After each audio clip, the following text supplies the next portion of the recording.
With selections, one for the record books. Local candidates bring out the big endorsements.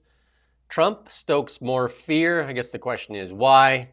And Hudson's Bay may be completely gone. All that and more. Of course, a lot's on the election. On our really big show, I'm Jim Csek with NowMedia. Iain Burns on the phone with me from Ottawa, our nation's capital. Again, another beautiful day here in the central Okanagan, in our live shop behind me there, with traffic flowing nicely in the central Okanagan. How are things looking out there in the great nation's capital? It's actually all right today. It's blue skies. It's pretty chilly, but it's sunny. Earlier on, it was raining and gloomy. So I don't know. It's a little bit temperamental at the minute. Hey, just to get everybody up to date on your car saga, whatever happened? You ended up buying a new car, I take it. Yeah. Well, Kia, our good friends in South Korea, there said that they would replace the engine because it apparently they often break in those cars. But they won't replace the turbo, which also exploded or stopped working. So it's still a dead car, and I just need to find a turbo, I guess, and then just get rid of it. There you go. That's like the dentist saying that they'll give you new teeth, but the gums are completely gone too. So, But somehow it's also the dentist's fault, but they'll only fix one thing that they broke. there you go. Let's get right into the election coverage here.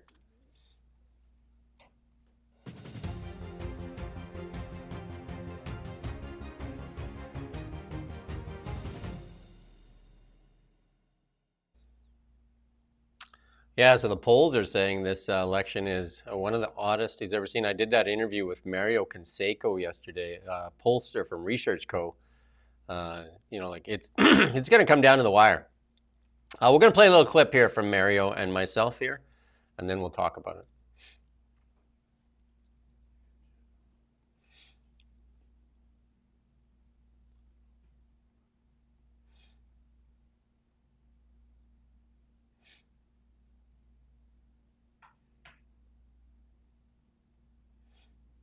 While we're trying to get that going, Mario was saying it's one of the oddest elections he's ever seen, because then the Conservatives had that big lead, and then all of a sudden the Liberals had that super big lead, and now it's tightening right up here as we get near the end.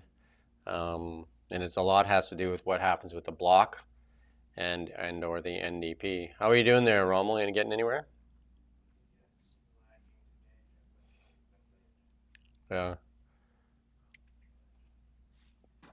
One of the oddest ones that I've seen. I think the thing that really stands out when you look at the numbers is we're used to seeing the center-left vote coalesce around the Liberals in the final stages of the campaign, when voters are wondering if they're better served by choosing a government or a color of government, or choosing the candidate in the riding or the party in the riding that they like. And in this case, it started right after Mark Carney visited the Governor General.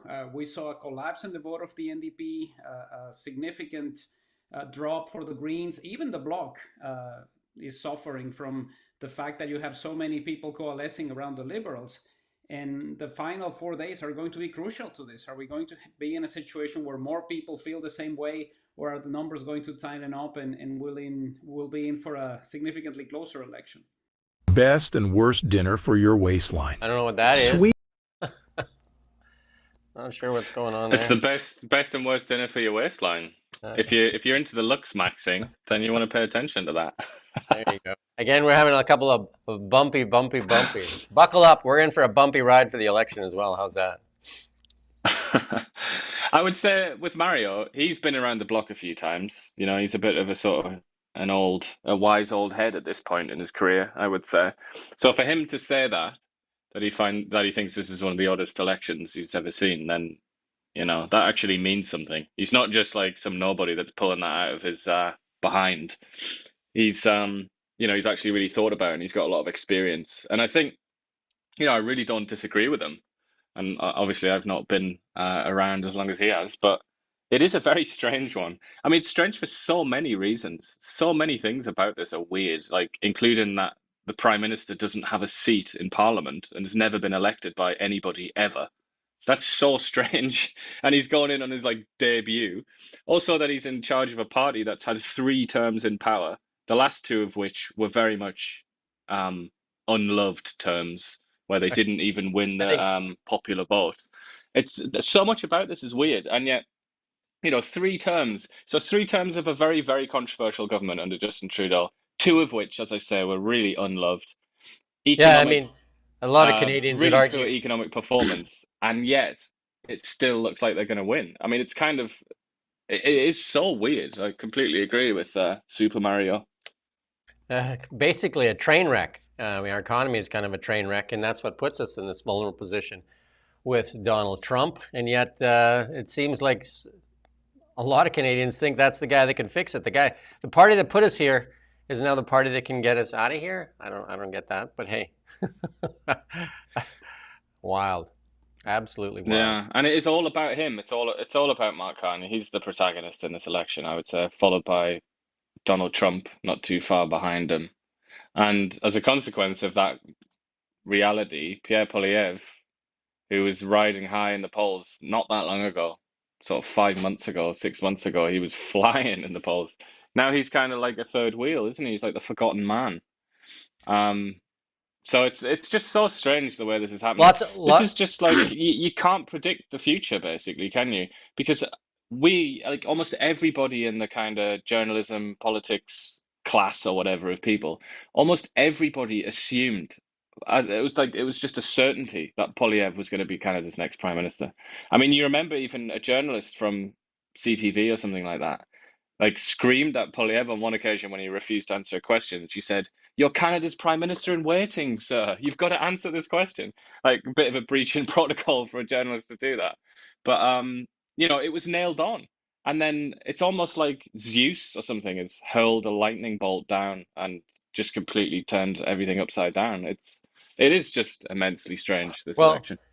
lots of strange stuff. You can go watch that full interview with myself and Mario Canseco. It's a good interview, actually. Mario is very well at.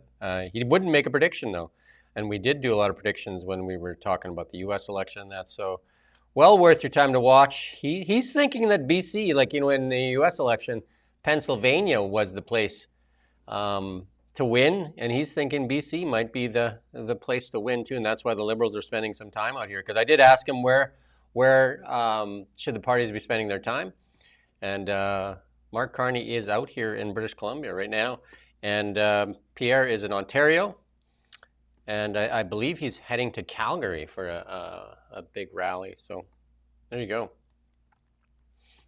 I thought he was in Halifax, Pierre, but I guess maybe they're all over the place, He's aren't they? heading. There's several provinces in a day. Yeah, no, I think they're. This is go time. I mean, I don't think anybody's going to sleep. Yeah. There you go. So let's get into some of this other stuff here. But that interview is on colonanow.com. You can go on there and you can watch it. You can also find it on our YouTube. It's in our live section and in our regular section. So you'll find it easy enough. Lots of comments on it as well. So there you go. Poilievre racking up the endorsements, though. Racking up the endorsements with labor unions, which is usually the NDP and the Liberals getting these, but I mean, he's really starting to rack up these endorsements, and it's tons and tons and tons of labor unions, which is, again, unusual. It's the realignment in action. But I mean, I suppose the Liberals, they were never particularly beloved of the unions anyway, were they? It was more to do with the NDP. So I guess it's kind of like it's a sign that the NDP are that people are losing faith in the NDP. And I would say that has the potential to kind of sneak under the radar a bit. But I feel like in the aftermath of this election, there's got to be a very real prospect that the NDP will cease to exist. Because if they can't even, if unions even are abandoning the NDP, that's supposed to be the reason that party exists. One of the key points in the Mario Canseco interview was that in the beginning, because he's from BC, he said that the NDP ads that were running on the radio in the Lower Mainland there were about the NDP forming government. He's saying Jagmeet Singh was saying he was a legitimate contender to be the Prime Minister of Canada, and now the ads are basically shifted to let's see how many seats we can salvage and see if we can keep 5 or 6 seats here to send representatives to Ottawa to represent the working class people. Including Jagmeet Singh's Yeah. seat. Yeah. That's also at risk, isn't it? Yeah. So there you go. There you go. Polyev defends economic growth projections and conservative platform is essential. This is a story on ColonaNow.com. You can go on there and you can read that story. It was a Canadian press story. He's defending that conservative campaign platform, heavy reliance on economic growth. Lots of economists come out and say, yeah, that's possible. I've heard quite a few economists say that, but then obviously the detractors are saying not so much. But to be fair, this is what a lot of banks do. This is even what central banks do, like the ones that Mark Carney used to lead. They do try and factor in growth.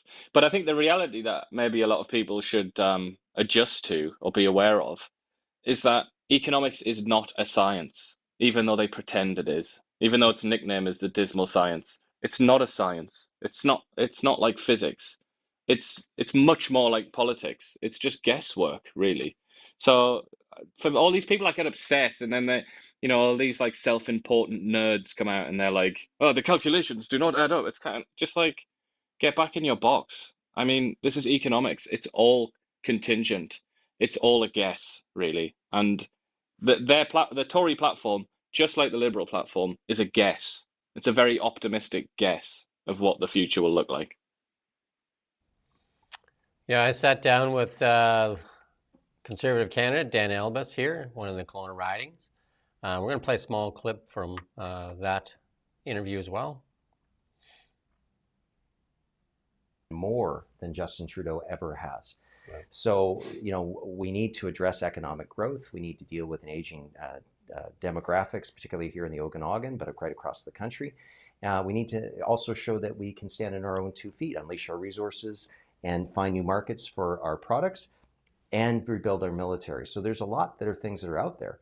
But, I've been hearing from seniors that they're really happy to see the Conservatives have put forward a tax cut, so essentially so that it allows for working seniors that they can work without paying taxes up to $34,000.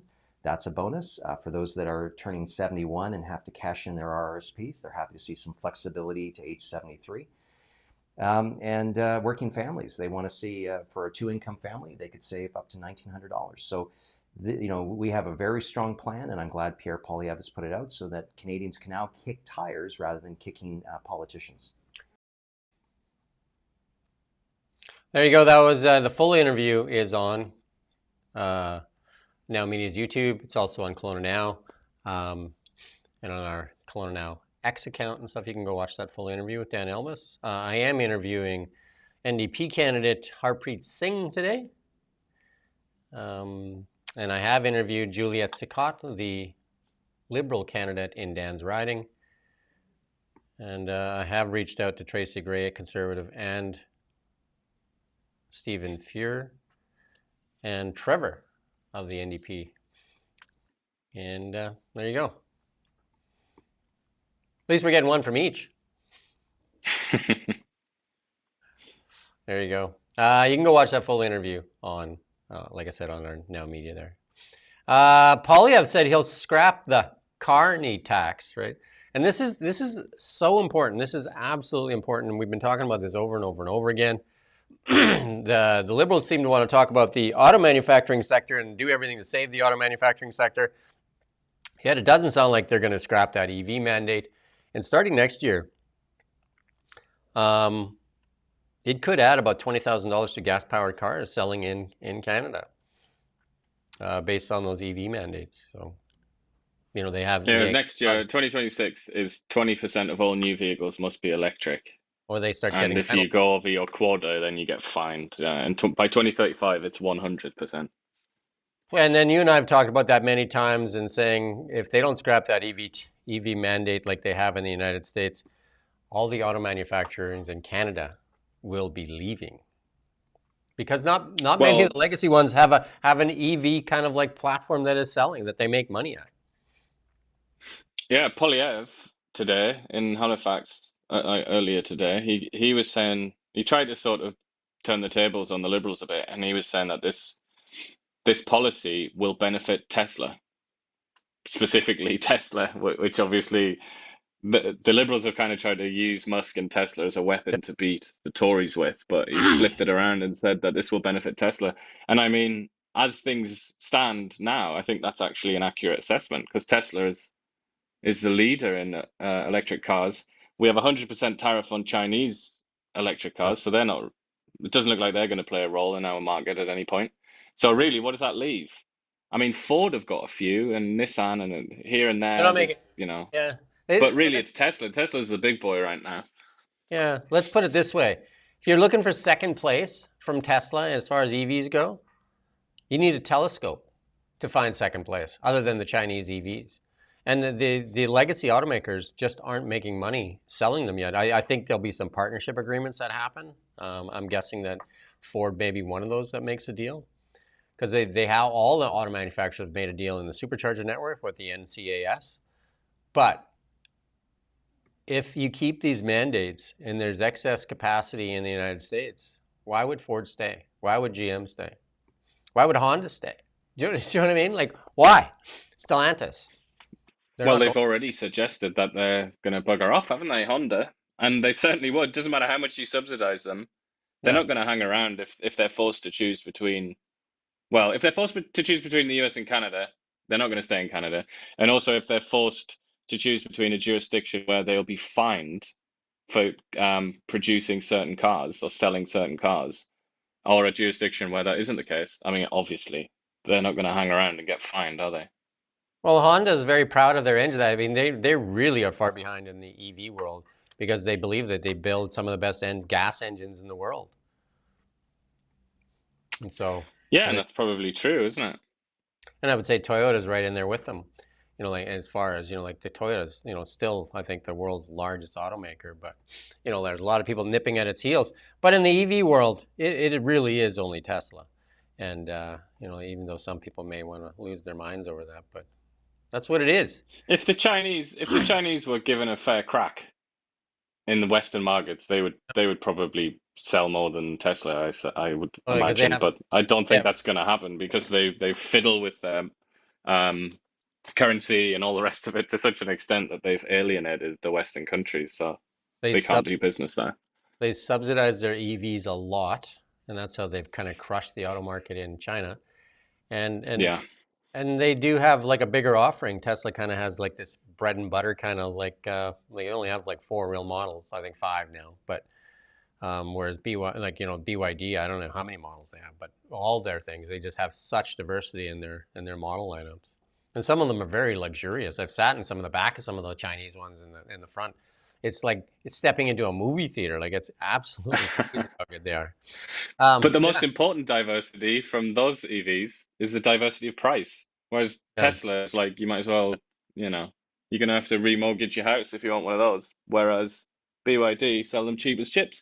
But as you said, that's because the Chinese are very, very cheeky the way that they run their industries, and they subsidize them like mad, and they overproduce and all the rest of it. So it's not the price you pay for a BYD car or whatever isn't anywhere near the true price, the true cost of production. I'll just say share a little personal reflection. Yesterday, I sold a Model 3 after it upgraded. So I sold this Model 3 used. I think you only have a couple days left up to May 1 to purchase a used EV in British Columbia without paying any sales tax. So there was people, you know, anxious to buy them to save saving about you know, like $5,000-6,000. But the person that bought it, they have 4 Teslas in their family already. And the guy that I was talking to, he said like there's no way that he would ever go back to buying a gas car after, you know, he's been driving them for about 3 or 4 years now. And he said the amount of money that he saves in fuel and then zero maintenance, he said it's just incredible. So why would he ever go back? So that's why he keeps adding them to his family. But you do need to get maintenance when people throw eggs at your Tesla and smash your windows. Car wash, stuff like that. You have to get a car wash. Anyway, there you go. Conservatives and liberals called out for lack of prudence in their platforms. There you go. Both the Liberals and Conservatives being attacked over their party platforms ahead of Monday's election. The Institute of Fiscal Studies and Democracy, a think tank based in Ottawa. Yeah. There you go. Yeah, well, they gave I mean, they were basically all the same. The reviews from this particular think tank for all the parties were basically the same, but the Liberals were slightly higher and the NDP and Tories are about the same, I think. But yeah, not happy. In general, economists, they're a funny old bunch of people, aren't they, economists? But they're unimpressed, as they almost always are. They're very unimpressed with Mark Carney and Pierre Poilievre, and don't even get started on Singh. I don't think they even read his platform. I'm Renee Merrifield, yourself, and myself did a breakdown of the two platforms yesterday. So if you want to see from our perspective what we see in the platforms, that story should be going up today, but you can find it on our NowMedia YouTube channel as well. I thought we did a really good job breaking it down, and I do highly recommend everybody go out and read both platforms. Like, put them next to each other and read them, see which one resonates with you before you make your voting selection, because there's a lot in there. One speaks very academically, and then one speaks in plain speak, and one really is all about bullets and highlights of what you're going to get, and the other one is more about, I guess, a feeling of what you're going to get. I don't know. There you go. But go watch it. Go watch the video. One of them contains the phrase "elbows up" as well. And one of them contains. You'll never guess which one. Yeah. And one of them contains no reference to pipelines at all, and the other one contains many references to pipelines. How's that? Indeed. One definitely speaks in plain English, like common and common language. The other one speaks, I guess what they're trying to maybe is over your head to impress you. I imagine. I don't know. Locally, things heating up though, like really heating up locally, and it's kind of like the big guns showing up here locally. We've had for Stephen Fuhr, Jean Chrétien, and Christy Clark endorsing Stephen Fuhr. I tried to get a hold of Christy Clark the other day, and I got her number late last night, and I'm maybe trying later today here, but we do have a YouTube video. This story is on Colona now, so you can go watch that. I did interview Gordon Campbell while he was on the road yesterday. I got to interview him and talked about his thoughts on Tracy Gray, and also Stephen Harper came out with an endorsement for Tracy Gray. So kind of a interesting thing where all the big guns, and again in 2019, our company here, Colona Now and NowMedia, held Level Up here in 2019, and Iain and I both got to talk to Stephen Harper and Jean Chrétien, and we hosted both of them here in our leadership summit. And here they are again together in Colona, at least virtually. Yeah, it's destiny, apparently, isn't it? Cretchen's he actually had a very interesting story about Colona, because he came as a minister, and I don't know if this is wrong, but I think he said the 1960s. I guess that's kind of how old he actually is. But he was on about when he came, and it was just like a tiny town, basically. So in his lifetime, he's seen Colona transformed in a kind of unimaginable way, really. He actually mentions in his second book the Level Up conference as well. Yeah, but now he's come out for Stephen Fuhr, and he reckons that if you listen to his little speech, it's like 2-minute monologue, he reckons that Stephen Fuhr and Mark Carney together will hold off the Trump menace. So there you go. There you go. I did interview Gordon Campbell. That is up on the site already. It's in this story. So if you go on Colona Now, you'll find the story. Tories and Grits bring out the big guns as race for Colona. And this riding is definitely up in the air for sure. Like I think the Dan Elbis riding is probably a little bit safer, but this one is definitely going to go down to the wire. I mean, it's kind of astonishing on paper, because Tracy Gray won. She's won it by like nearly 10,000 votes the last couple of times, hasn't she? So you might be thinking, like, what the hell? But the reality is that it's a new riding, and it kind of cuts out a lot of kind of south of the downtown core, where more conservative voters live, perhaps. Or people who are usually more inclined to vote for the Conservatives live. And it concentrates on downtown Colona, which has changed so much, even in the last sort of like Parliament. So, I mean, it is It is going to be a tight one, and we saw obviously Lawyer Wooldridge nearly won it, didn't he, for the NDP? It's a very similar one, isn't it? The provincial one, I believe, provincial riding. There's a lot of crossover there, and he very, very nearly won it, like barely anything in it at all. So, I mean, obviously there is that sort of left liberal electorate there, and it's gonna be really tight, yeah. And it's interesting as well, I must say, because Tracy Gray's like she's a real like lieutenant of Poilievre's. She led his campaign for the leadership in BC, I believe, didn't she? She was like Poilievre's go-to woman, and she's often up and chatting in Parliament on the sort of opposition's behalf. She's clearly an important figure for Poilievre, so that would be a real loss, I think, for the Conservatives.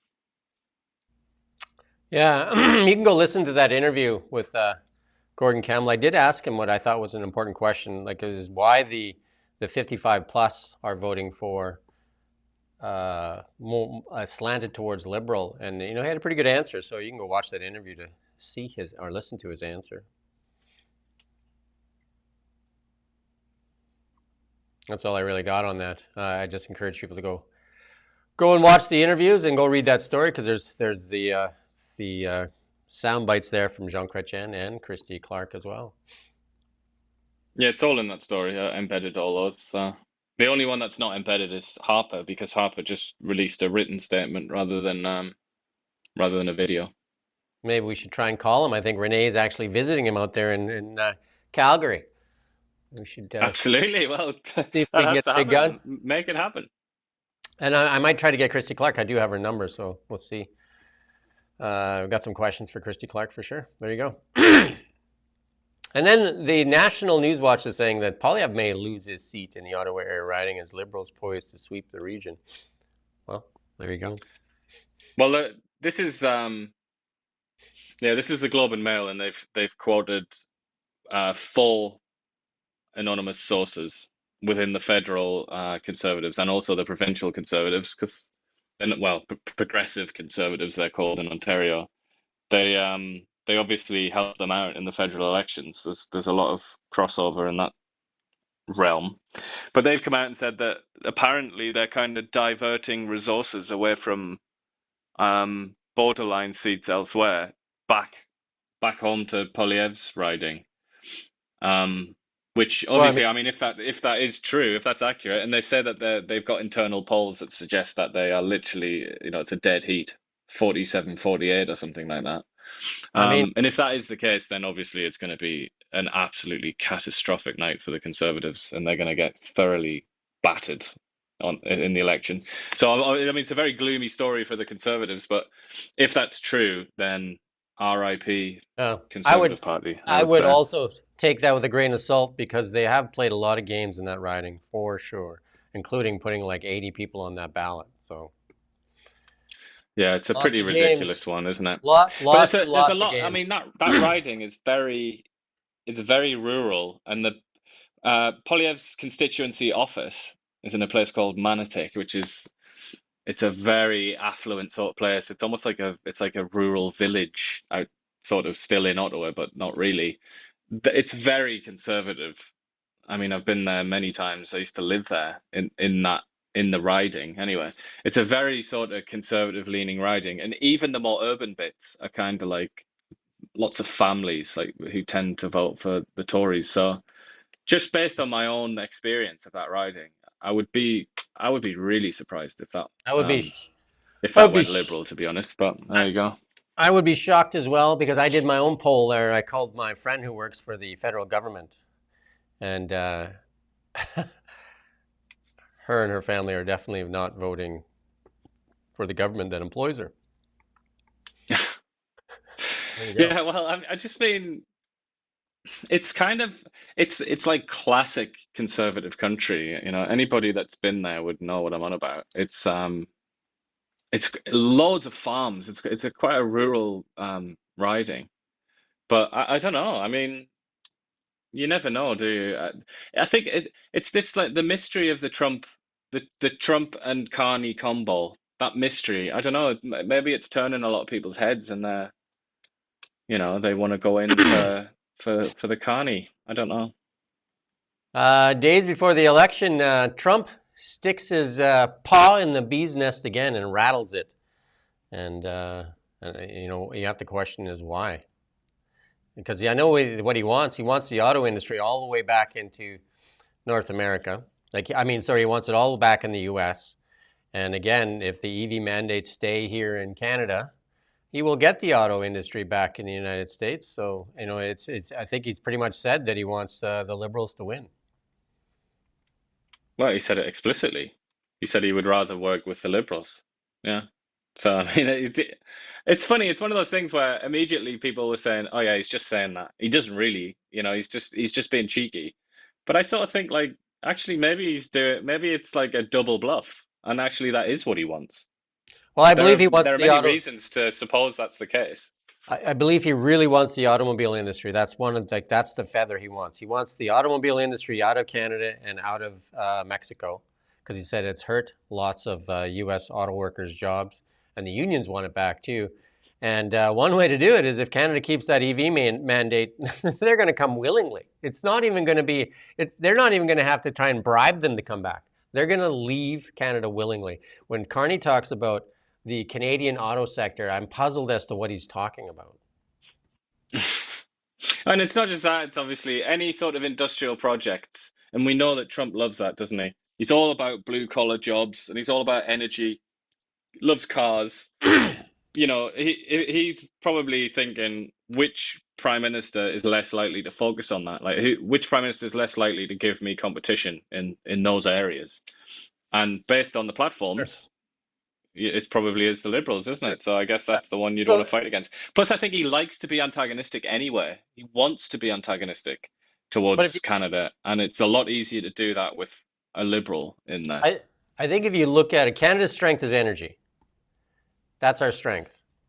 And if our strength is being subdued by climate policies, that plays into Trump's favor too, because that makes the energy in the United States worth that much more, with no competition from Canada to sell to Japan, to sell to South Korea, to sell to Europe, all that kind of stuff. If Canada suppresses its natural wealth, plays right into his hands, because they've scrapped all that stuff. They've scrapped the EV mandates. They've gotten rid of all this climate stuff. They're like actually even ferreting out in even these small places. Like they're just actually going in there and digging it out of everywhere. And it puts them at a huge advantage to Canada, a huge advantage if we continue down the same path. Plus, it's the attitude towards taxation. Trump is very much cut taxes and then like see what happens kind of guy. Whereas the Liberals seem to have, their inclination appears to be, let's see how many taxes we can introduce before it breaks the camel's back. If the Liberals win and they keep going down this road, Canada will be extremely economically weak, and investment will flee Canada. I mean, you can hold me to that. Well, the argument from the Liberals is to the contrary. It's that the whole world is going towards clean energy, and all these renewable projects. That's where all the investment is, and the Americans. The way that the Liberals present it, it's the Americans that are making themselves like a black sheep, and they're going down a sort of a blind alley, and they're going to lose out. But the reality is, talking about this theoreticals and all the rest of it, like in relation to the platforms, the reality is that green energy as a sort of working component, major component of world energy supplies, that's theoretical. That's a theory. It hasn't yet been seen in practice. Whereas the fossil fuel economy is very real, and we've been living off that now for 200, 300 years or whatever, and it works. Yeah, the UK is a little bit further down this green thing than Canada is, and you moved back there for a bit and had to leave because you couldn't even turn the heat on in your house. Yeah, and it's just getting worse and worse as well. I mean, there's an interview doing the rounds now. The guy in charge of energy, England's Stephen Gilboa, let's say, is a chap called Ed Miliband. And he was on the radio, I think it was this morning, and he was asked, oh no, sorry, it was a TV interview. He was asked, do we have a 78% tax on energy companies in the United Kingdom? And he said, yes. And then he said, has that got anything to do with us having the most expensive energy in the world? And then Ed Miliband said, no, you're wrong. Tax has nothing to do with it. So it's kind of like, that's the kind of delusional way of thinking that net zeroism Yeah. Well, that's can produce. So Steve, get ready for some of that. Stephen Guilbeault and Justin Trudeau repeated that over and over, and Mark Carney, being one of the architects for this carbon tax, said that the carbon tax did nothing to add to inflation. But now they're saying by taking it off will reduce inflation. Weird. Absolutely. Well, this is the kind of like magical thinking that net zeros. It seems to produce it in people because there is no that it doesn't have reality on its side. Unfortunately, I wish it was true. I wish we could have all this lovely clean energy and not have to deal with pollution or whatever. I mean, I think most people wish that was true, but just because you wish something's true doesn't make it true. And sadly, yeah, it's just not reality, is it? And we're supposed to deal with reality, particularly in our business of the media. So there you go. Yukon offers low-cost loan for up to half of your first-time homebuyer's down payment. There you go. And if you're going to live in the Yukon, you're going to have these climate policies for energy and that. You can. They're going to make the cupboards detachable so you can burn them when you're cold. That's still a pretty amazing offer, though, isn't it? For like your government basically to pitch in with 50% of your down payment. And if you read it, it's like you basically it's got 2.5% ceiling, I think. So that's the rate that they're gonna give it If you to go, you. And then you don't even have to pay it off until, or I think you don't even have to start paying it off until you've paid your mortgage off. So, you could be there you long go. dead by that time. If you go read my LinkedIn post from a couple of years ago, they stole that from right there.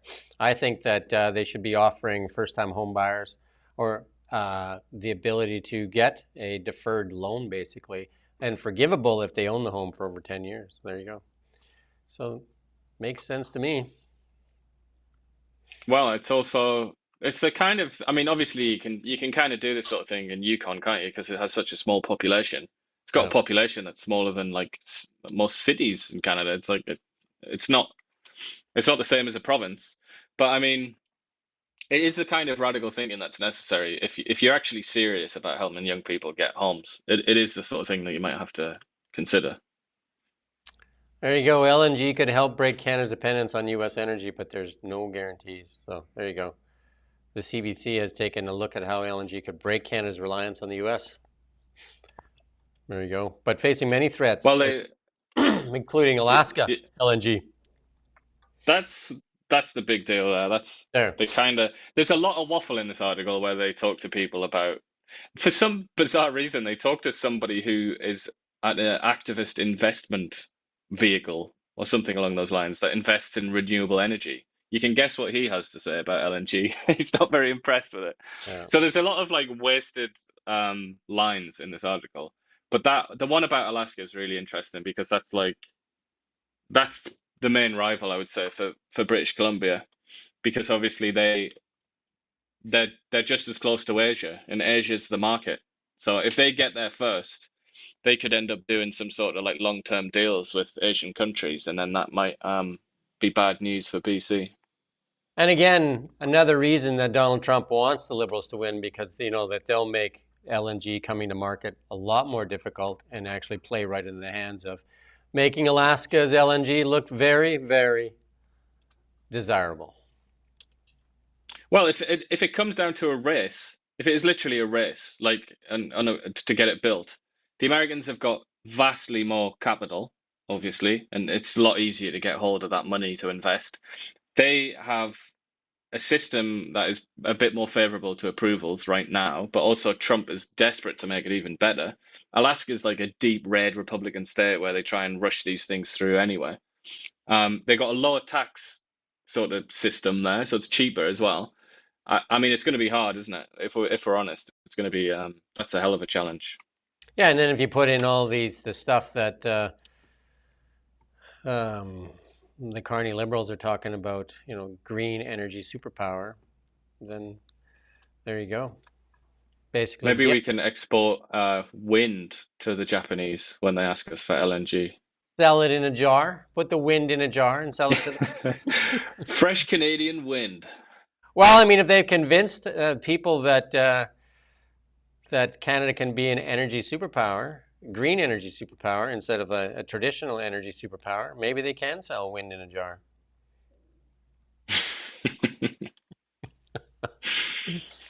There you go. 1 year after BC's short-term, this is outside of the election now, 1 year after BC's short-term rental crackdown, the question is being asked, has it made housing any cheaper? And that story is on Colona now. Basically saying it really hasn't made much of a difference. There is a lot more inventory now on the markets and a lot more to hit the markets, and that's what's really dropping the prices. But it is a lot more expensive to get a hotel. So yeah, that's for sure. It's a lot more expensive to get a hotel. You can go read that whole interview there. Now David Eby saying maybe when the province gets back to healthy rental levels, the government would reduce restrictions on short-term rentals. I think it's one of the biggest mistakes they ever made. Myself, especially here in our market here, the tourism market, definitely hurt our tourism market. And again, they wouldn't listen for quite a while. Now that we're seeing rental vacancy rates in the 6, 7, 8% range here in Colona now, people are starting to get antsy. Both the people building all these apartment rentals and the tourism sector wondering where the tourists are. But it's just one of those things, isn't it? It's kind of like the pendulum swing. It went insanely far in the other direction, to the point where the vacancy rate, I think was it under 2% at one point or something? It was like insane. It was so tight, and it was so miserable for so many people. And it was like, just talking about Kelowna here specifically, but it's the whole of BC. It was destroying people's lives, and it was, to some extent still is as well, isn't it? It's destroying BC's capacity for growth and the capacity to flourish. And then, maybe the pendulum's gone in the other direction now, and it's just something that seems to happen with government policy, isn't it? Like they just get it wrong again and again and again, and the more wrong they get it the first time, they have to get it equally wrong the next time, don't they? It just seems to be the pattern. Yeah. And then that jaw-dropping report, this is the Holydome Blacklock story, not getting a lot of press, but it's definitely getting, in some circles, getting some, we talked about a little bit yesterday, getting some discussion. You would think that this thing would be like on every outlet. Yesterday you and I talked about how the CBC actually downplayed this report. Well, the Canadian press, which is kind of not meant, I mean, some people know about the Canadian press, but its importance maybe is understated. It's an extremely important news platform because almost everybody prints their stories, so they get like huge exposure. But they've finally done a story on it, or they've mentioned it in a story today, and the headline is Poilievre paints picture of gloomy future under Carney. And then you scroll right down, and they describe it as, let's have a look. What do they say? They refer to it as a little known federal policy unit that published this report, and they do the exact same thing that CBC did, where they say it also makes space. It also talks about positive ideas such as a rejection of conspicuous consumption and a new focus on policies that promote healthcare, housing, the environment, and education for its own sake. Again, you have to read this report. That's not go and what read they it. say. They say that people are going to give up. They're going to give up trying to improve their lives, and they're going to start to live on little sort of hippie communes out of desperation, like some sort of like the favelas in Brazil or something like that. It's not a positive story whatsoever. It's a total misreading of that report. And it's written by the government.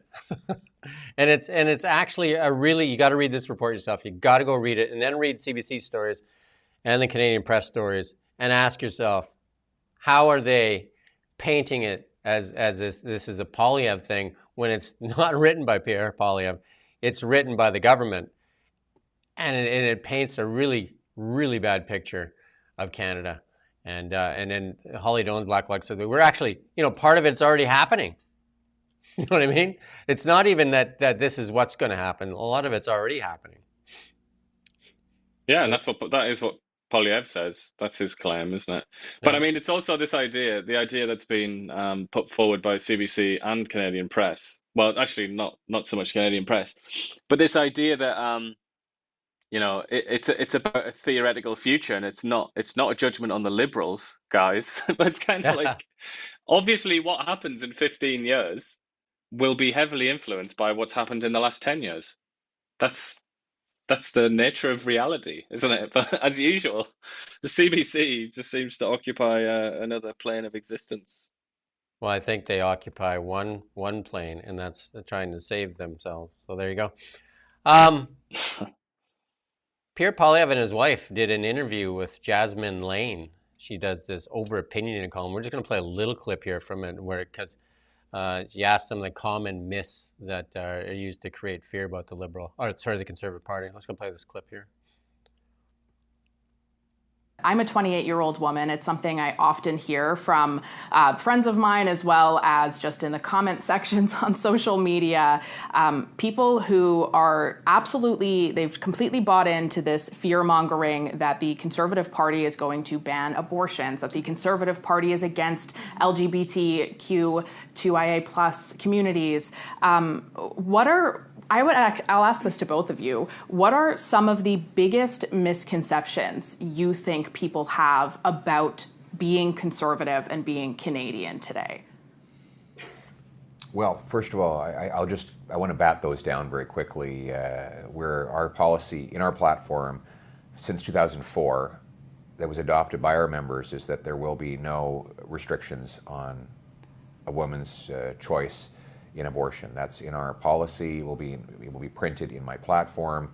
I've made that comment countless times, and it just won't happen. So that's the first point. On people's sex lives, I'm not interested.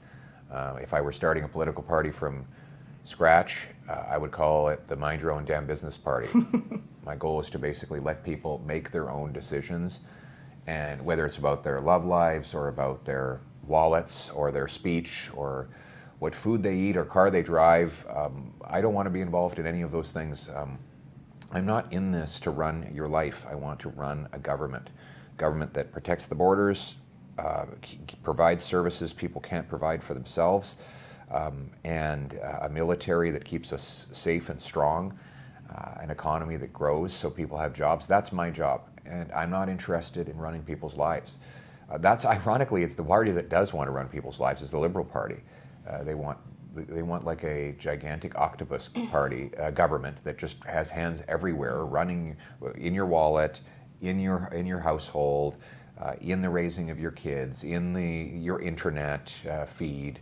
They want the government to control everything. I want pretty much the opposite. Like, let people decide for themselves. I don't believe politicians or bureaucrats have any divine powers to tell you how to live your life. In fact, to the contrary, when I walk around my riding and I talk to like plumbers and farmers and electricians and stuff, those people actually know more about the economy than most of the high-level bureaucrats and politicians I encounter. So everything I've experienced in life has taught me that politicians should just leave people the hell alone and to make their own decisions, to live their own lives, and to chart their own course.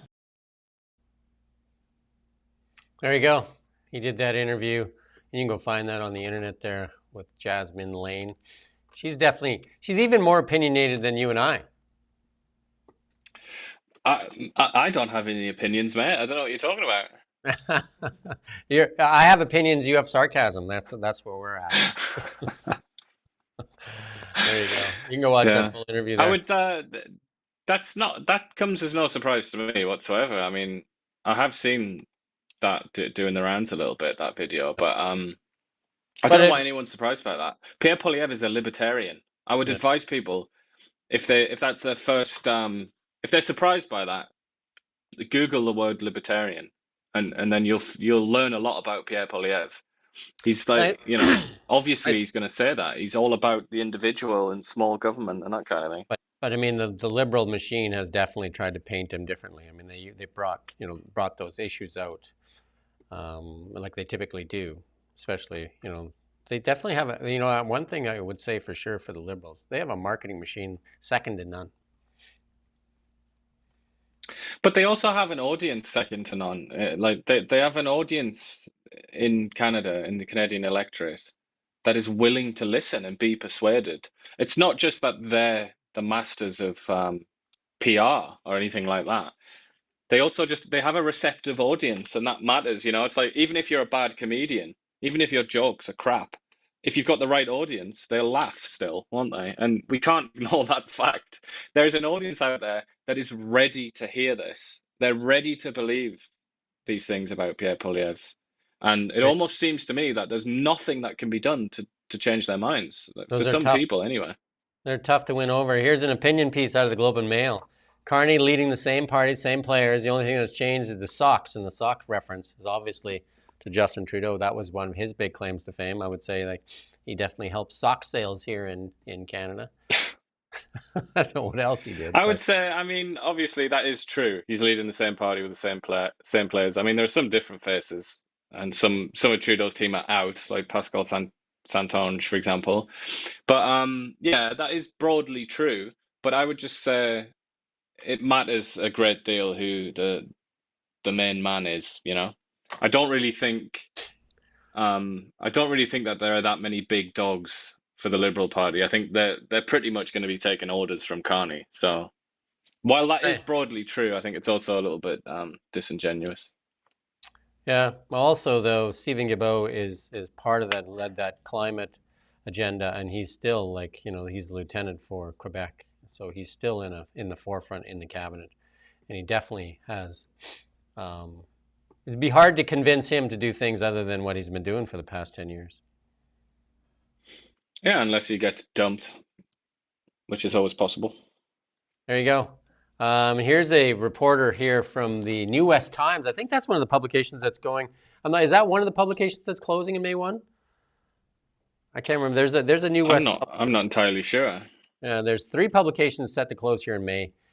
She tries to ask a question here of Mark Carney. We'll play that clip here.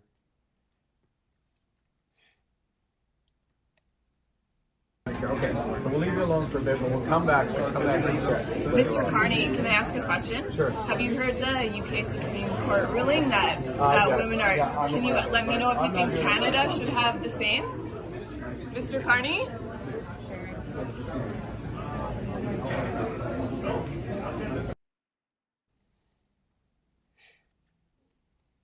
That was rather rude, wasn't it? He just didn't want to.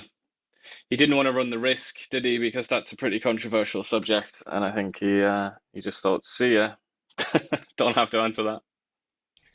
Yeah, he actually blew her off when he said, "Oh, I sure I'll answer a question." Then he just didn't like the question. He's just like, "And moving on." So that is not one of that's set to close. The 3 that are set to close here, Burnaby Now, I believe it's already closed. Final closure date April 21st.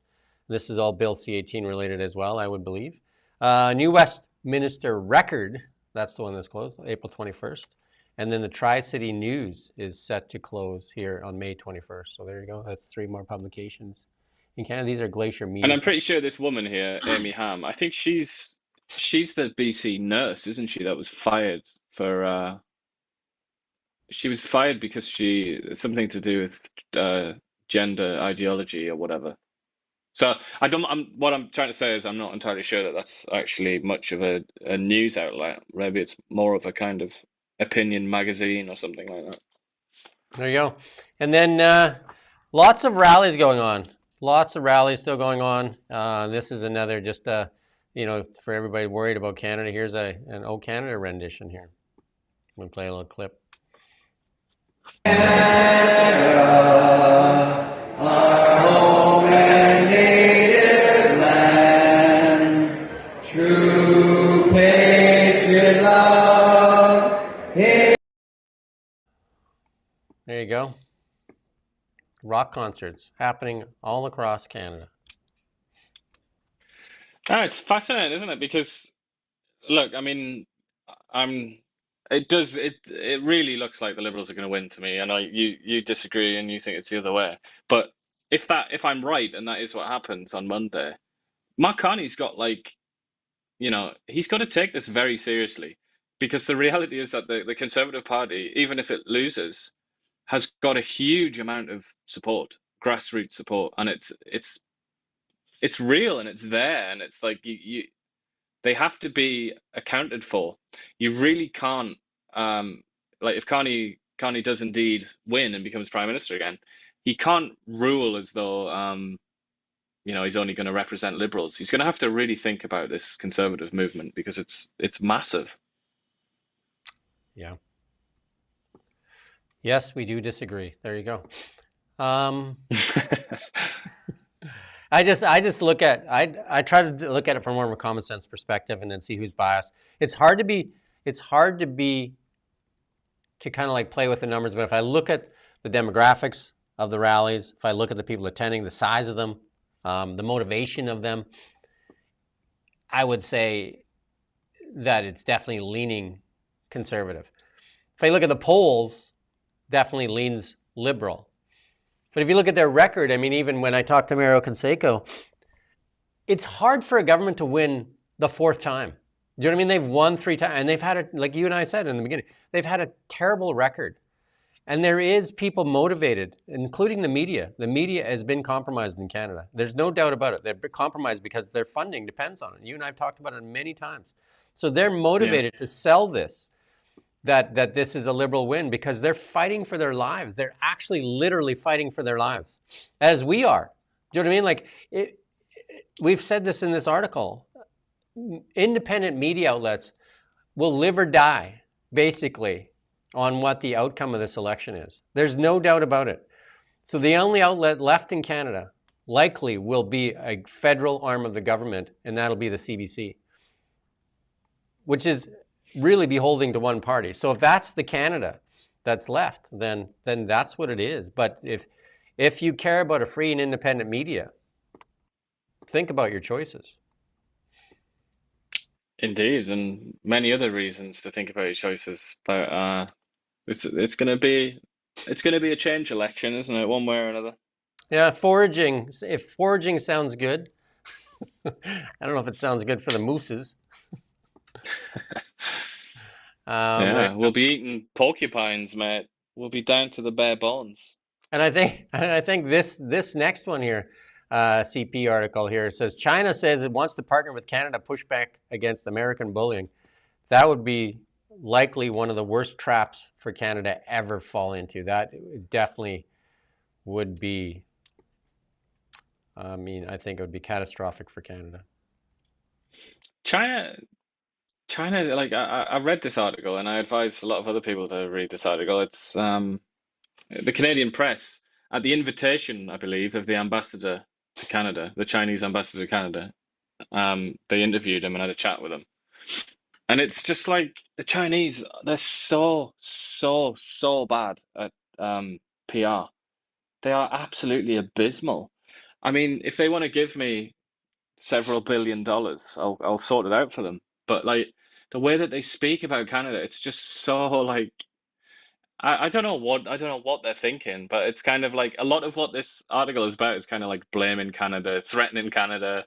It's like that's not the way to peel off Canada into the Chinese orbit. I think they do a really bad job.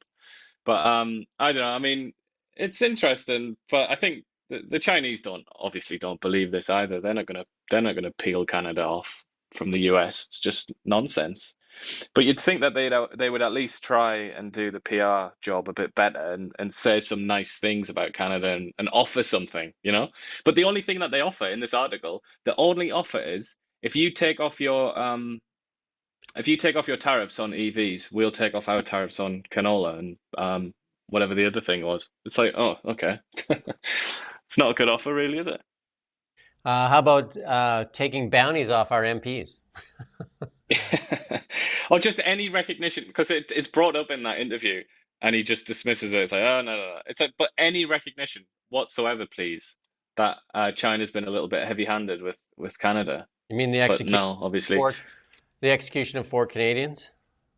That might be nice, yeah. But I think that the Chinese, you know, I've read a lot of Chinese history and it's really interesting. And I would recommend everybody that has the inclination to do that as well. Read about Chinese history. It's so fascinating. It's so, endlessly interesting. But the Chinese have always kind of been the middle of the universe.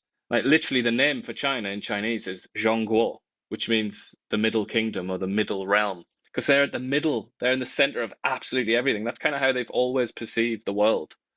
And to the Chinese, I think to the Chinese mind, even after 1949 and the communists and all the rest of it, I think they look at Canada and they just think like it's like a peripheral, barbarous, pointless state, like thousands of miles away that can't ever amount to anything. And it kind of reflects, it's reflected in this attitude. They don't come over and like compliment Canada. It's more like you may come and pay tribute to the Chinese emperor if you're a good boy, kind of thing. And that just doesn't work. It's never worked for China, really. This is a CTV story. Canadian workers among the world's most stressed, global survey found. I imagine they're stressed because the way our economy is, who wouldn't be stressed? Yeah. Well, also, and the uncertainty about the future. I mean, you think of Not all surprised. if you think of all the industries in Canada, including media. Like, I mean, how many people aren't stressed about like in media right now? And doesn't matter who wins, right? Like we're stressed if the Liberal wins because that'll possibly be the end of our outlet, and the CBC is threatened because they believe it'll be the end of the funding and the end of them. And then if you look at the auto sector, do you know what I mean? Like the lumber sector, like oil and gas sector believes if the Liberals win, that'll be the end of the oil and gas sector, and so on and so forth. And then if the Conservatives win, all the people making money off the green energy stuff will likely see all that funding dry up they've been living off of. Because, most of the people that got rich off the green energy stuff are some corporations and stuff like that. And because they're only making money from government. Most of the money being made in that sector is government funding. Yeah. Well, in general, we saw government spending increase dramatically, didn't we? Especially over the last sort of 5 years since COVID. And Mark Carney has made it very clear that that's his philosophy. That's his economic philosophy, is that the government can and should get its wallet out and intervene in the economy, like pretty promiscuously. Yeah, they're going to build housing for you. They're going to build you modular homes. It'll be like 300 square feet, so that'll be your home for your children. That'll be nice. And then the other one is willing to allow you to build a home of your choice. I don't know. There you go. There you go. Stock market. Stock market holding on to gains today. There you go. Holding on to gains. That's like 3 days in a row now that we're seeing green lights on the stock market. There you go. Who would have thought? Sad news for Hudson Bay, though. Sad news for Hudson Bay. Sounds like they were going to try and hang on to those 6 stores. That's that next slide there. Sounds like they were going to try to hang on to those 6 stores, but now it says in court filings that likely not so. It sounds like those 6 stores that were excluded from liquidation are now going to start getting liquidated. It's terrible. I mean, is there no white knight investor that can come and rescue it? It surprises me immensely, actually, that there isn't one. And they also have a lot of Canadian history. There's including a trove includes a royal charter that was granted by King Charles II in 1670, a document that only established the fur trade, but also give the company rights to vast swaths of land spanning from most of the country, an extraordinary power of trade and Indigenous relations for decades. There you go. Lots of history. The Hudson Bay, way older than Canada itself. But that's older than a lot of countries, yeah. But that's the nature of business in Canada right now. Everybody is hurting. Like everybody's hurting, and yet it doesn't seem to get a lot of recognition from the people that are still considering this Liberal Party for a 4th term. Like I don't understand. If you're driving a car, Ian, if you're driving a car and you run over a bunch of stuff, who's responsible? I would say the stuff. The stuff is responsible. There you go. The stuff for getting in your way. Elon Musk is responsible for not self-driving. There you go. Exactly. They just make up some nonsense and then nonsensical thing, and some people actually will buy it, I guess. There you go. There's always an excuse, especially if it's politics, which is, about as rational as romance or religion or something like that. There's just always something that you can pull out of your back pocket, and it'll somehow make sense to you. You can lie to some of the people some of the time, or you can lie to some of the people all the time. How's that? Yeah. All the time. Our friend Gold, up again this morning after getting knocked back from 3,500. Gold now, in the 33, 32, 33. I think it's right now at 33, 32. So, it'll be good and healthy for it to kind of chunk along here for a bit to build the base, because anything that goes vertical definitely is due for a fallback. So, but gold doesn't look like that's the end of gold. I mean, the way the world is right now. I mean, there was a massive attack there again in Ukraine again. So, like there was talk about peace talks, and then all of a sudden those broke down, and also there was a massive attack right on the city of Kiev as well. Yeah. Trump put out a hilariously sort of childish Truth Social post where he's like, Vladimir, stop, which is just not really going to do him any favors, I don't think, as reputation as a statesman.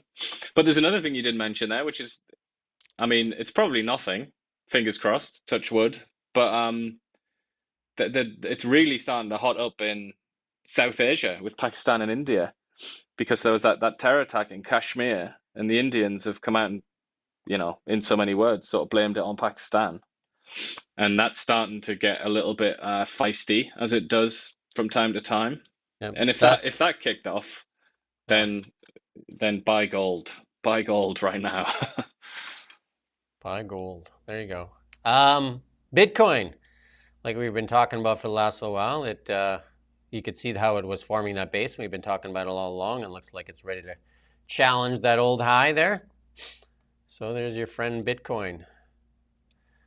Looking good. Well, he's holding on to the gains, isn't he, Mr. Bitcoin there? Because you have to remember, like, not so long ago, well, you can see it in that chart, can't you? The gains were enormous. Yeah. Absolutely huge gains after Trump's election. And it's consolidating, really, isn't it?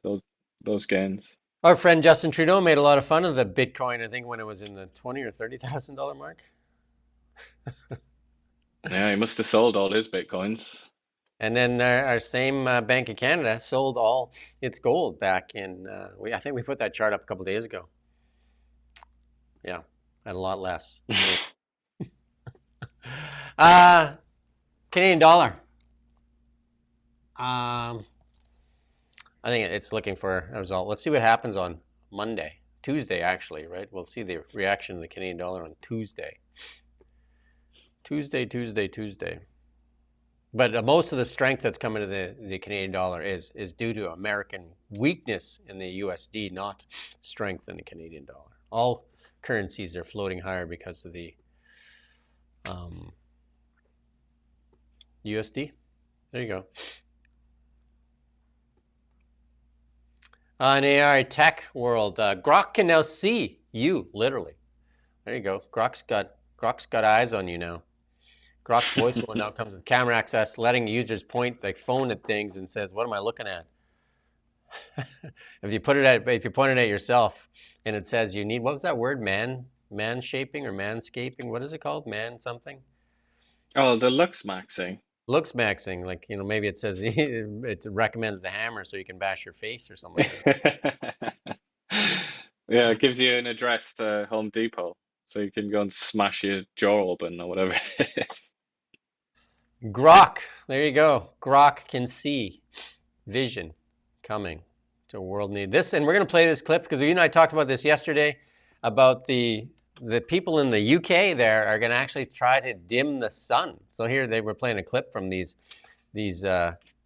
so-called scientists ready to dim the sun. Can I leap in? This is a really important moral point. So if I made a decision, or if there was a collective decision to do a geoengineering program, and you put, say, the kind of program I think makes more sense to put about 1 million tons a year in, but let's say, you might end up killing many tens of thousands of people a year as a direct result of that decision. I think that has moral consequences. I don't sweep it under the rug. So this is a case where I take this much differently from Alan and think it's a much more serious issue. Now, it's true that as part of doing that, you would hope that the overall benefits of human mortality would be so that you would save many, many more people than that. But the fact that you would save more people than you kill doesn't mean there's no moral impact of making a decision that directly kills people. And I think that we who talk about this have a duty to be clear-eyed about the direct risks involved in doing it. I actually think one of the most important questions we heard from was the question about acute triggers, and sort of. I think we've seen this in this country with Sandy, where climate change for at least a little while came back on the political radar screen because of extreme weather. Whether it was actually caused or affected by climate change or not.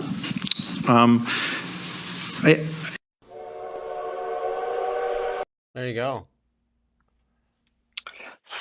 Pretty funny to listen to that, isn't it?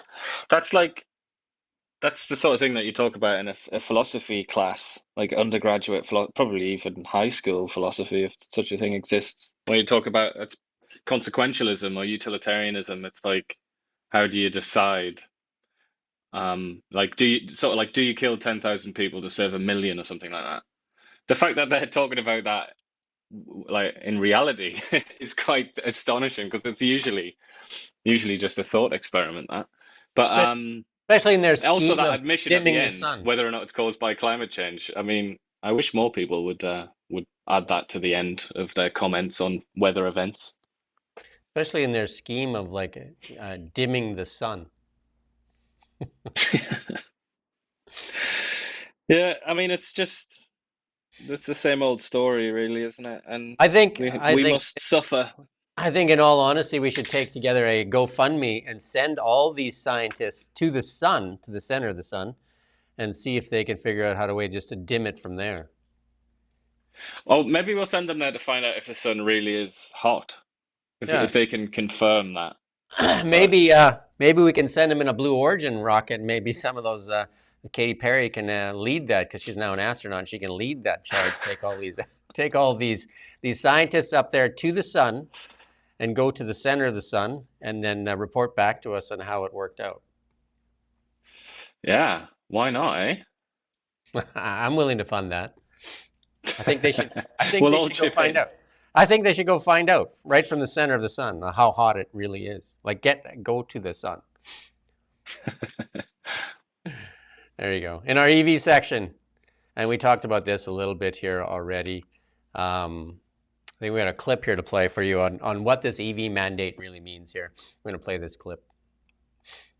Here we go again. Mark Carney's Liberals are slapping Canadians with yet another sneaky new tax. I call it the Carney tax. It's a $20,000 tax on gas-powered cars designed to force everyone to drive an electric vehicle. Here's how it works. Step 1, starting in 2026. Next year, the Liberals will limit the number of gas-powered cars that can be sold. Step 2, any manufacturer who dares sell more than the Liberal quota will be hit with a $20,000 tax per vehicle, a tax that will be passed directly on to you, the buyer. Step 3, by 2035, the Carney-Trudeau Liberals will go even further, banning gas-powered cars completely. Listen to Mr. Carney describe it himself. If you're building a track record in terms of, let's say, the auto sector, like the Europeans and Germans and others saying, okay, no new internal combustion engine vehicles by 2030 and supported policies around that. This Carney tax is an assault on Canadian workers and families. It will skyrocket car prices, shut down manufacturing plants in Oshawa and Windsor, and send thousands of good Canadian jobs to the United States, just like Trump wanted. No wonder President Trump has endorsed Mark Carney. No wonder President Trump says it would be easier for him if we have a Liberal government here in Canada. I think it's easier to deal actually with a Liberal. And all of this policy for what? Even the CAA found that EVs lose up to 40% of their battery life in cold weather. The test was done in just -7 to -15 degree weather conditions, practically balmy compared to winters in Winnipeg, Thunder Bay, and much of rural Canada. But Mark Carney, who spent most of his adult life outside of Canada and only came home to be Trudeau's economic advisor, doesn't understand the realities of Canadian life. He doesn't care that his tax will make cars unaffordable and force families to choose between heating their homes and owning a vehicle. I got nothing against EVs. If you want one, buy one. But it shouldn't be forced on people. Canadians should not be left out in the cold again by the Liberals, or stranded on highways, or unable to buy a car at all just because Mark Carney and his Liberal friends are on an ideological crusade. Enough is enough. After the lost Liberal decade, you cannot afford a fourth term. A Conservative government will scrap the Carney tax immediately. No electric vehicle mandate. You choose the car you buy. We will put you back in the driver's seat. We will protect Canadian paychecks, keep cars affordable, and let you choose the vehicle that works best for your family. Because Canada should be a country again where hard work gets you a good life in a beautiful home with a nice car parked in the driveway that you can afford to buy and drive. There you go. Sounded a bit tired there, Pierre, didn't he? I think he'd probably done a few of those recordings, and he probably wasn't too happy about it. The EV mandate, though, you and I have talked about it so many times, is that like I'm a big believer. I like EVs, but I also believe that people should buy what they need and that suits their family's needs. And I think that's, if we want an automobile industry in Canada, then if we keep this EV mandate, they will leave. And maybe we can do a bring back the Bricklin movement, bring back the Bricklin, the only really Canadian-made automobile. The Bricklin, I don't even think they sold just under 2,000 of those. Maybe we can power that with, it's a Back to the Future looking car, actually from the Back to the Future, right? Maybe we can invent a new car brand, the Maple Mobile or something like that. Run it on maple syrup? Yeah, call it biofuel. Biofuel, yeah, there you go. Let's move on to our memes. And here's Brian Lilly from the Toronto, I think it's the Star, right? Where's the Sun? Sun, the Toronto Sun. He's got his can of soup out there, the CBC News condensed. Is that spelled right? I don't think so. Eh? It's not spelled right. I guess that's AI getting that wrong now. I think the rest of it's spelled right, though. Yeah. Hello. Yeah. I don't know. No, it's that's cheeky. Would you have that soup? I think Canadians get that cream. Sorry, whatever it is. Canadian gets that soup every day. There you go. And then this one again ties into Kim Jong-un attends Ivy League University to learn brainwashing techniques. I think they're really good at it already. It's quite funny, isn't it? I mean, talking about Chinese history, a lot of what we've seen, we're not seeing much of it now, but during COVID especially, where the students were like attacking the lecturers and stuff and the professors, that very much did occur in China during the Cultural Revolution and all that. And that was a real, very, very similar to Chinese history. And this next meme, this is like real life, but it's kind of like a meme. We're gonna play this clip here where it's it's Kaylin Collins in June of 2024, and then Abby there in April 2025. You got to listen to this. President Biden has spent days locked in intense preparation, surrounded by his closest advisors at Camp David. And our sources are telling us tonight that full mock debates are underway at the podium, under the lights. He's even watching tape to know exactly what he's going to see when he steps up to that lectern. His team shot a video during a walkthrough of the CNN studio. And as I reported while covering him at the White House, when Biden prepares, he does so incredibly intensively. So just how worried were Biden aides before the former president's disastrous debate last summer? According to Ron Klain, his chief of staff, his concerns could not be overstated. At his first meeting with Biden for debate prep, quote, Klain was startled. He'd never seen Biden so exhausted and so out of it. Biden was unaware of what was happening in his own campaign. Halfway through the session, the president excused himself and went off to sit by the pool. The part about the pool, he went off, this is in the middle of debate prep, went off to the pool and he took a nap. There you go. So everybody that's worried about the polls here in Canada and all the articles you're reading, that's what CNN was doing. And they were also, they've got their own can of soup, I think, that they're dealing with. Because now they're trying to pretend that What's that? No, I was just going to make an irreverent comment. It's a shame that you cut off the best bit of that video there. I sadly have to confirm. Which is the best part of that video? Well, the top bit. Oh, where you couldn't see her face. Yeah. It's what's the word she used? Incredibly intensive or something like. She actually put two adjectives together to make it sound even better. Incredibly intensive. I mean, look, the American electoral system is very different, isn't it? And a lot of those polls, they were really tight anyway, though they did seem to just about lean towards Kamala, didn't they? But the thing is, though, in America, it's relatively easy, actually, especially nowadays, to win an election while losing the popular vote by a considerable amount. That's not quite so common in Canada, and even if it does happen, it's not usually by much. So I think that's what messes with pollsters quite a lot of the time in America. I think I was more referencing what the articles are coming out, like, you know what I mean? Like the articles that really seem to be slagging one party versus the other party. And then, I mean, there definitely is a leaning that way in the mainstream media. And then if you look at what CNN did, and they continue to do this too. Now they're trying to pretend that they were actually on that whole story all the way along. You have to wonder. No, I mean they humiliated themselves, didn't they? Well, the thing with the Biden degradation or whatever you want to call it, it was like a switch flipped, if you remember, straight after that debate. Suddenly it was like they all just had a new sort of like script to read from. Yeah. It was like something to behold. That George Clooney was the flipper of the switch too.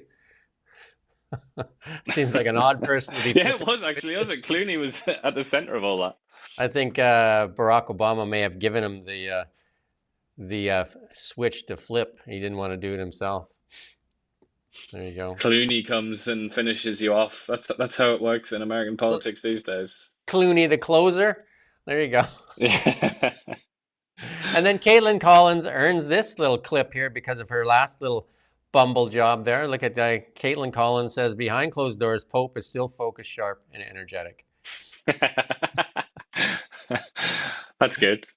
It's not a very good picture of her there, though, is it? Not very good picture of Francis either. No. So yeah, so they're still betting that there'll be he'll be in the running for the next Pope. And this one is, I think, one of the best ones we've done in a long time, or that we put up here from the Babylon Bee. I think this is absolutely the best. And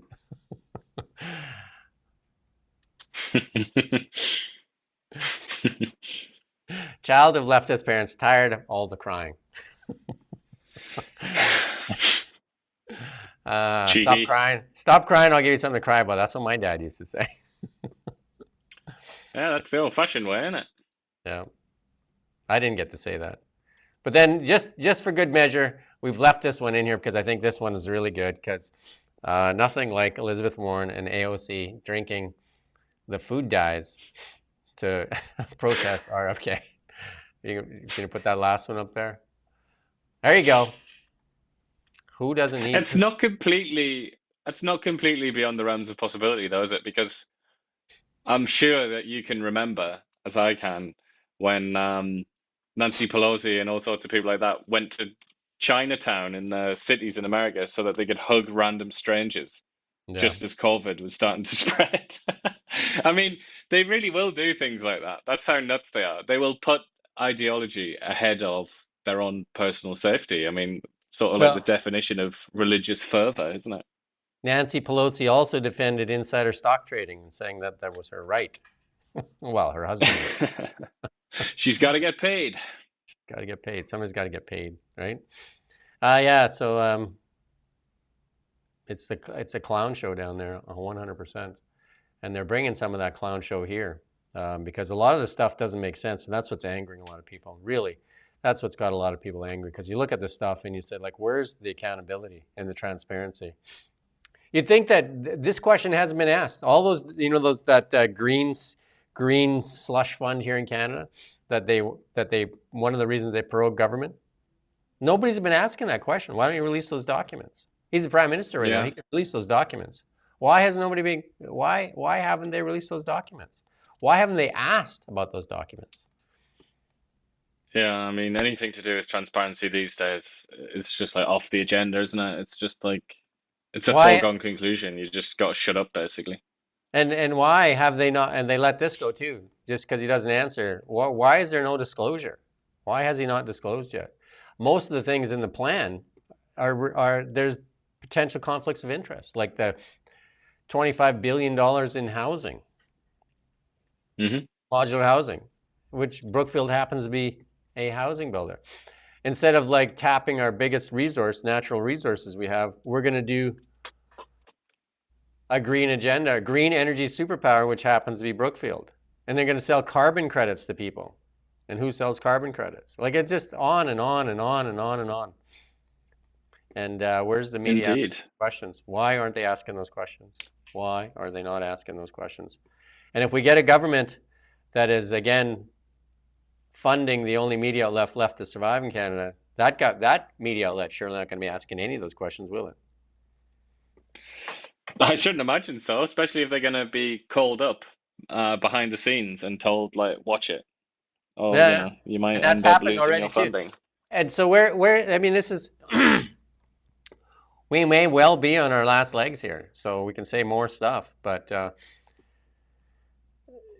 Monday night, you're going to get to decide whether there's a free and independent media in Canada, or if you want the internet choked off some more. And if you want to ever see like freedom of speech, you'll have to go down to the United States, which maybe you won't even be allowed to go down there. Go down to the United States and stay in a hotel room and then open up Facebook and X.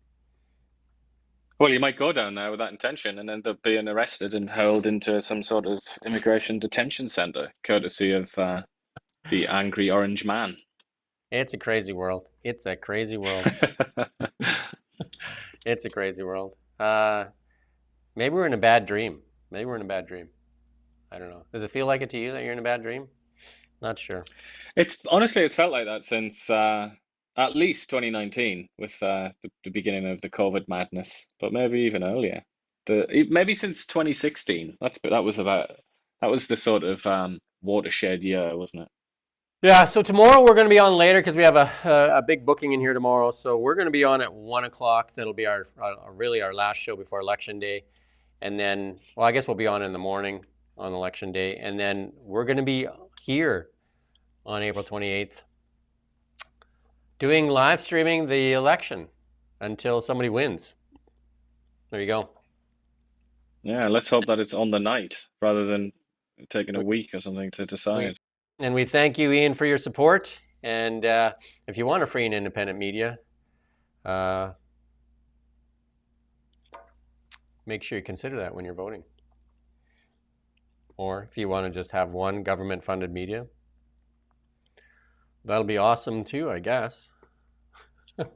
There you go. And I'll say this: if independent media wins on Monday night, we're willing to hire people from CBC. I wonder if they'll say that. I'm wondering if they'll say the same thing for us. There you go. With that said, oh yeah, they love us. Yeah, they do, I bet. With that said, we do thank you for watching NowMedia. We don't just report the news. We live here too. We're your neighbors, bringing you stories that matter to all of us. No government funding, no outside influence. Colona Now, local, independent. News you can trust.